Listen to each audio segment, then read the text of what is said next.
Buenas tardes a todos y profesor Nicolás Freire, junto a mi compañero Eric Vidaurreta y quien les habla, David Palacios, le hablaremos sobre el derecho parlamentario y el proceso de formación de la ley en Chile. Para empezar, hay que decir que el primer Congreso se estableció en Santiago el 4 de julio de 1811, luego de que la Junta de Gobierno de 1810 dispusiera su convocatoria con carácter unicameral, integrado por 41 diputados, cuya tarea fue redactar el reglamento para el arreglo de la Autoridad Ejecutiva Provisoria de Chile. En 1812 se estableció por primera vez el Senado.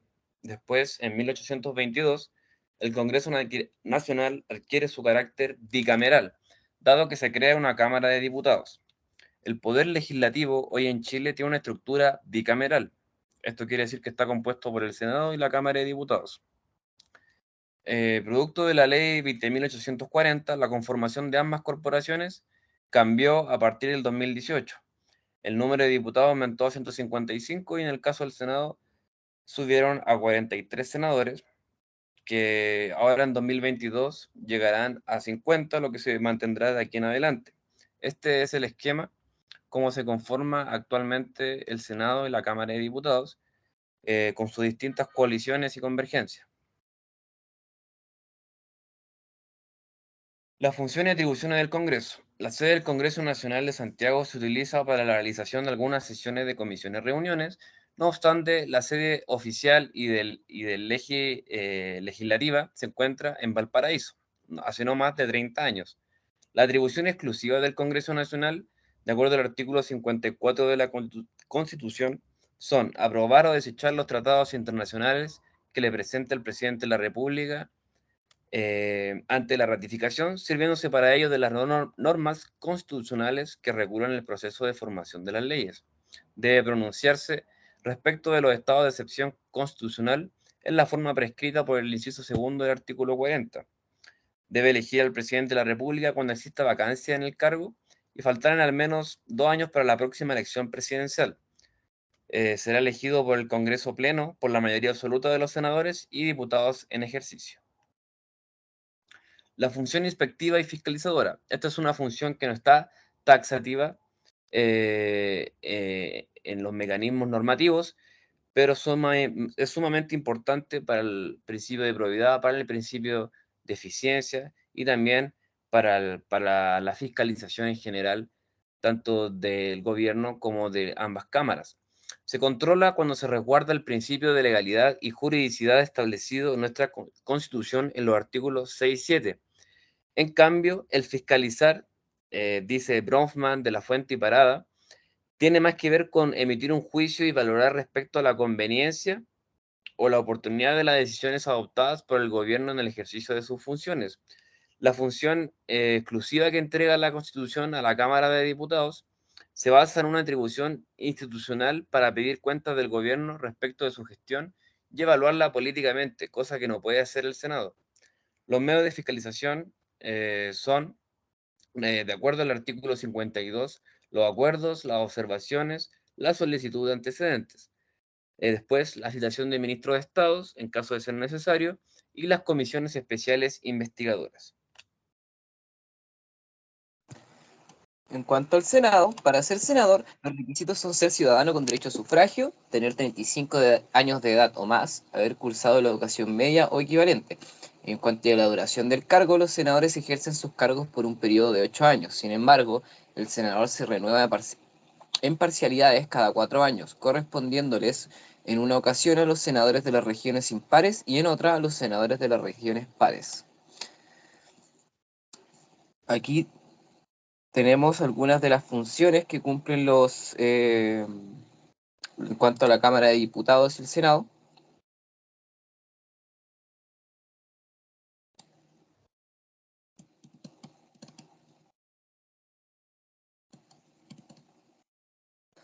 En cuanto a la Cámara de Diputados, la Cámara de Diputados está integrada por 155 miembros elegidos en votación directa por uno de los distritos electorales que establece la Ley Orgánica Constitucional, de votaciones populares y escrutinos.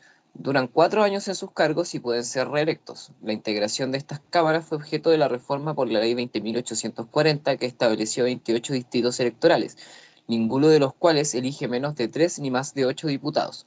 Los requisitos son ser ciudadano con derecho a sufragio, tener 21 años de edad o más, haber cursado la educación media o equivalente, residir en la región a la que pertenece el distrito al menos por 2 años, contados hacia atrás desde el día de la elección. La duración del cargo son 4 años. En cada elección la Cámara se renueva en su totalidad, a diferencia del Senado que se renueva por parcialidades. Las funciones. La Cámara de Diputados tiene como objeto legislar en conjunto con el Senado y el Presidente de la República. Asimismo, del artículo 52 de la Constitución Política de la República dispone que ejerza las siguientes atribuciones exclusivas.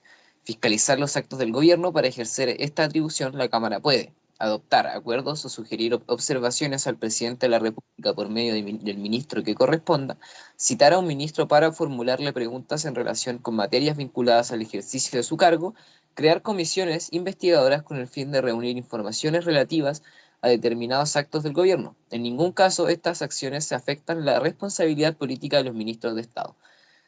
Declarar si dan o no lugar a las acusaciones constitucionales que se presenten en relación con determinadas autoridades, el presidente de la República, ministros de Estado, magistrados de los tribunales superiores de justicia, del Contralor General de la República, de los generales o almirantes pertenecientes a la Fuerza de Defensa Nacional y los intendentes gobernadores.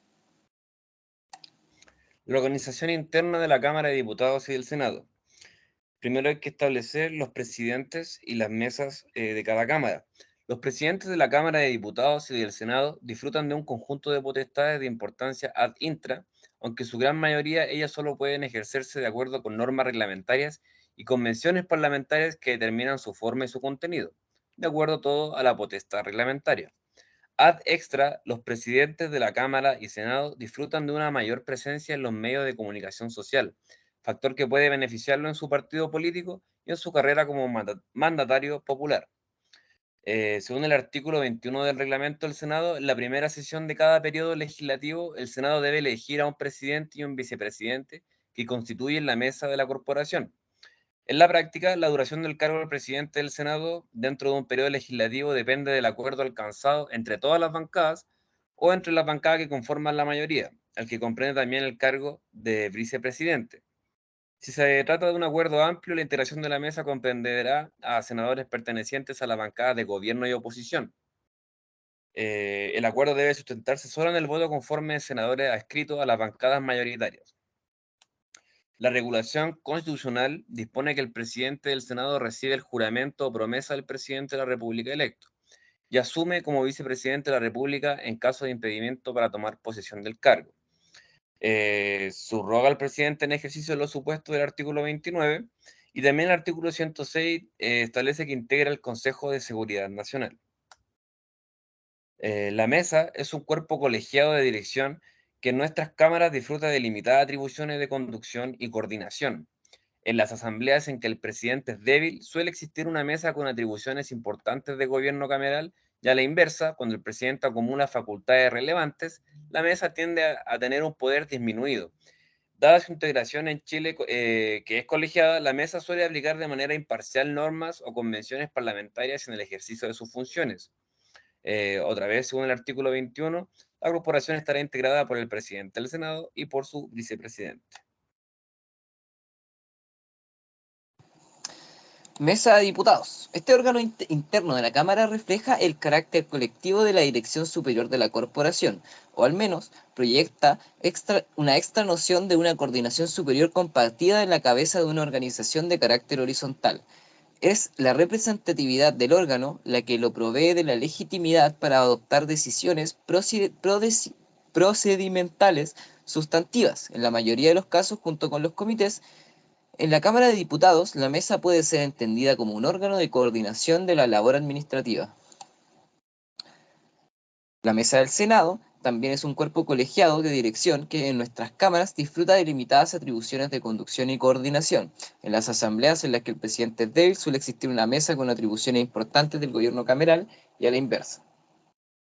En Chile, dada su integración colegiada, la mesa suele aplicar de manera imparcial normas o convenciones parlamentarias en el ejercicio de sus funciones.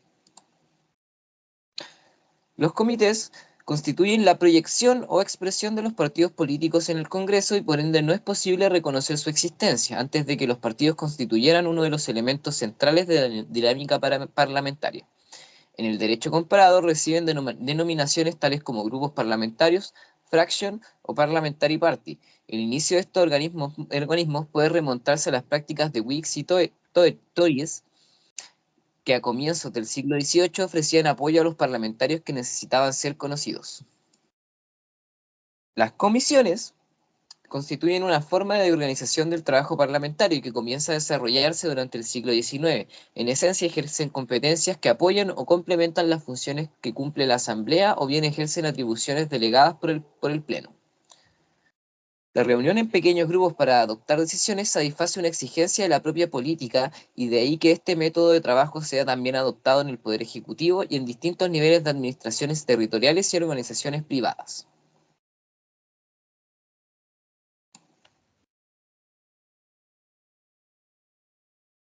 Las comisiones pueden ser clasificadas siguiendo distintos criterios. Primero, según su duración, se distingue entre comisiones permanentes y no permanentes. La primera categoría incluye a las comisiones que existen sin tabla de asuntos por tratar. Las sectoriales legislativas en el Senado, las comisiones de régimen interior, revisoria de cuentas y de ética. Y en la Cámara de Diputados, las de régimen interno, administración y reglamento, y la especial de control del sistema de inteligencia del Estado.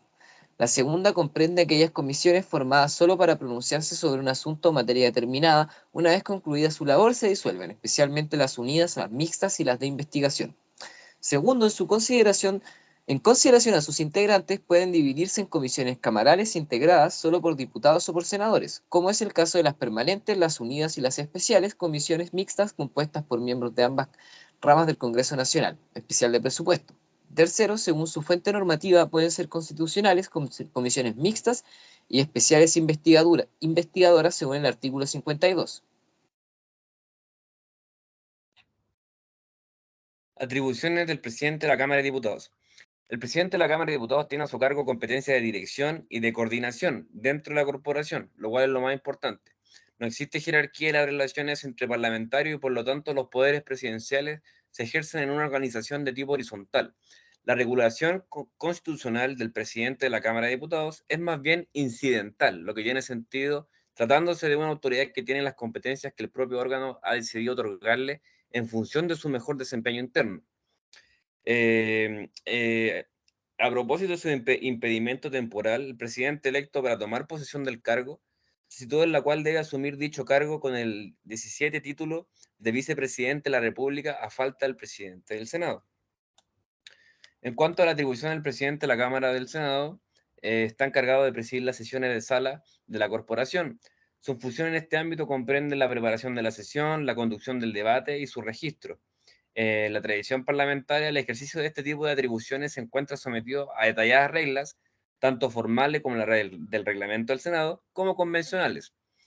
Las principales atribuciones asociadas a esto son la de convocar al Senado a distintos tipos de sesiones, abrir y cerrar sesiones de sala, proponer los asuntos y su orden para su tratamiento en la sesión, presidir las sesiones de sala, dirigir los debates, mantener el orden en el recinto, constituir la sala en sesión secreta, declarar cerrado el debate, organizar la votación en sala y suprimir expresiones del diario de sesiones, declarando que el acta anterior queda a disposición de los senadores. Las normas asociadas a toda la integración interna de ambas cámaras del Congreso estaría en primer lugar la ley 18.918, la Constitución Política de la República vigente desde 1980, los reglamentos internos de cada cámara, ya sea de diputados y del Senado, la ley orgánica constitucional del Congreso Nacional y las sentencias del Tribunal Constitucional.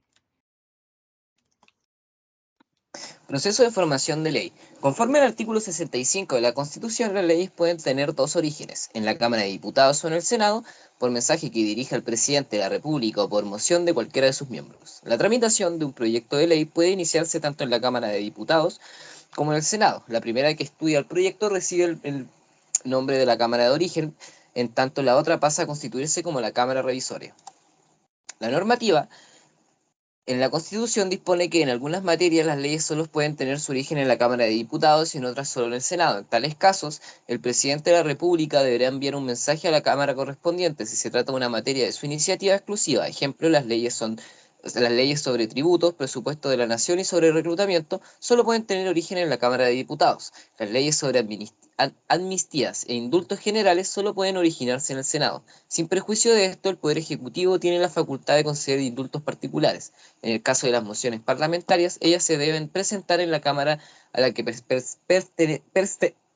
pertenezca su autor. Formación de la ley.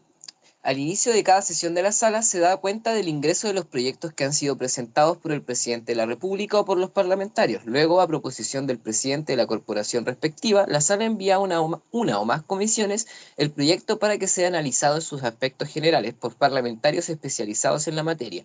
Una vez estudiado el proyecto en forma general, la comisión informa a sus conclusiones a la Cámara, la cual discute y decide si aprueba o rechaza la idea de legislar sobre él. Este trámite reglamentario se conoce como discusión general, cuyo objetivo es aceptar o desechar en su totalidad el proyecto de la ley. Cuando un proyecto es desechado en su totalidad durante una discusión general en la Cámara de Origen, su tramitación no continúa y no puede volver a presentarse hasta dentro de un año. Si el proyecto rechazado fuese de iniciativa del presidente de la República, si junto con la aprobación en general del proyecto se han presentado indicaciones del proyecto de ley, es enviado nuevamente a la comisión correspondiente para que lo estudien en aspectos particulares e incluyan en el análisis los cambios presupuestados. Estudiado el proyecto en detalle, se elabora un segundo informe que es entregado a la Cámara. Aprobado el proyecto de la Cámara de Origen, pasa a la Cámara Revisoria, que será el Senado en caso de ser el proyecto de la Cámara de Diputados y viceversa, la que procede de la misma manera que el primer trámite constitucional. Ella puede aprobar, modificar o rechazar el proyecto de ley proveniente de la Cámara de Origen. Si el proyecto se aprueba en su totalidad, en iguales términos por la Cámara Revisoria, se envía al presidente de la República, quien, si también lo aprueba, firmará el proyecto para que se convierta en una ley. Si la Cámara Revisoria modifica el proyecto, ya sea que se trate de adiciones, modificaciones o enmiendas, este es devuelto a la Cámara de Origen para la consideración de estas modificaciones con mira a que se aprueben los cambios. Si se aprueban, el proyecto se envía al presidente de la República para su promulgación. La tramitación de una ley no está sujeta a tiempo determinado, por lo tanto su demora dependerá del grado de dificultad que se encuentre en las etapas del proceso de su formación. Sin embargo, el presidente de la República puede hacer presente la urgencia para el despacho de un proyecto de ley. La urgencia está en simple urgencia. El proyecto debe ser conocido y despachado en 30 días. Suma urgencia. El proyecto debe ser conocido y despachado en plazo de 15 días. Discusión inmediata. El proyecto debe ser conocido y despachado por la respectiva Cámara en el plazo de 6 días. Las leyes orgánicas constitucionales son importantes para la legislatura de ambas cámaras. Las materias de ley orgánica constitucional y de ley de quórum calificado se encuentran dispersas en toda la Constitución. En total, encontramos 19 materias que deben ser reguladas mediante ley orgánica constitucional, a saber, las cuales tenemos en pantalla y son mucho más de 8, como por ejemplo el Congreso Nacional. Este esquema que se encuentra en pantalla resume el proceso de formación de ley ya explicado por mi compañero Eric, empezando por la Cámara de Origen, el cual envía el mensaje o la moción, pasa a la discusión general, la cual ve si es admisible o no admisible, la comisión redacta el primer informe y el proyecto pasa a la tabla de sesiones. La discusión del primer informe, la cual se da en la sala de sesiones de Cámara de Origen, y se verá si es rechazado o aprobado. Y si se rechaza, no se renueva después de un año. En caso de ser aprobado, se crean las comisiones para el debate del proyecto artículo por artículo, integrándole indicaciones. Después se redacta el segundo informe de la Cámara de Origen y se vota este mismo. Pasa a la Cámara Revisora, que se constituye como el segundo trámite constitucional, y después la Cámara Revisora repite todo este ciclo: la cuenta, las comisiones, el primer informe, la discusión general, el segundo informe, la discusión detallada y la votación. Finalmente, el tercer trámite constitucional es el que va a converger la comisión mixta, integrada por diputados y senadores, y posteriormente, una vez concretado esto, se despacharía el proyecto. la cual quedaría en calidad de ser promulgado por el Ejecutivo. También es importante hablar de la tramitación de la ley de presupuestos. La ley de presupuestos es una ley periódica que debe ser aprobada anualmente debido a que tiene una vigencia restringida ese periodo. El presidente debe presentarla con 3 meses de anticipación. El Tribunal Constitucional pondera legalidad, equilibrio presupuestario, preponderancia del presidente, anualidad, unidad, universalidad, especialidad y transparencia. La iniciativa de esta ley es exclusiva del presidente de la República y solo puede tener origen en la Cámara de Diputados. El resto sigue la normativa ordinaria de formación de la ley. El presidente da cuenta y posteriormente se conforma la Comisión Especial de Presupuestos, la cual le informará a las cámaras. Se realiza el primer, segundo y tercer trámite. La bibliografía utilizada es de Alan Bronfman, Cordero y Aldunate, del Derecho Parlamentario Chileno, y su función y atribución en el Congreso Nacional, la Constitución Política de la República de Chile y la Biblioteca Nacional de Chile. Gracias por su atención.